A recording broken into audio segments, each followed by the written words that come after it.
Gagasan pembangunan tempat pelayanan dan wisata Bedawang Nala yang dilakukan PT Jasa Marga Bitol dinilai sebagai pemikiran yang dangkal.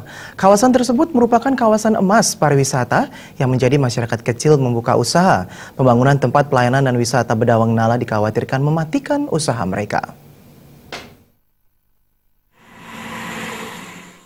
Belum tuntas persoalan penolakan reklamasi Teluk Benoa, masyarakat Bali kembali dikejutkan dengan ide dari PT Jasa Marga Bali yang berencana membangun tempat pelayanan wisata Bedawang Nala di Tol Bali Mandara.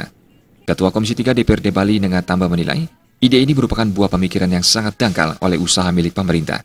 Kawasan tersebut menjadi kawasan emas bagi perkembangan usaha khususnya sektor pariwisata masyarakat Bali sejak dahulu. Jika ide ini direalisasikan, semua usaha masyarakat kecil di kawasan tersebut terancam bangkrut karena wisatawan tidak datang lagi dan berbelanja. PT Jasa Marga Bali Tol diharapkan tidak menjadikan alasan peningkatan pelayanan maupun kunjungan wisata dengan membangun tempat ini, serta alasan menutupi kerugian dari tol tersebut.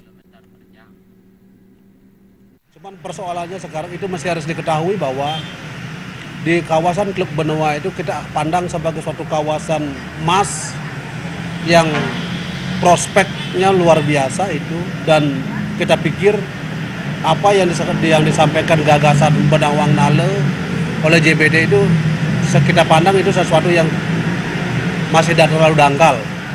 Kenapa demikian? Karena kalau persoalan hanya memanjakan tamu yang sudah existing untuk sekedar istirahat dan sekedar untuk menutupi kerugian dari JBT itu alasannya tidak terlalu kuat untuk itu. Pihaknya juga berharap PT Jasa Marga Bali Tol tidak hanya memikirkan keuntungan semata.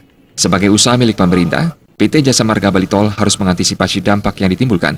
Terlebih ide ini muncul di tengah penolakan keras masyarakat Bali terhadap rencana reklamasi Teluk Benoa sehingga dapat membuat suasana semakin keruh. Terima Bali TV.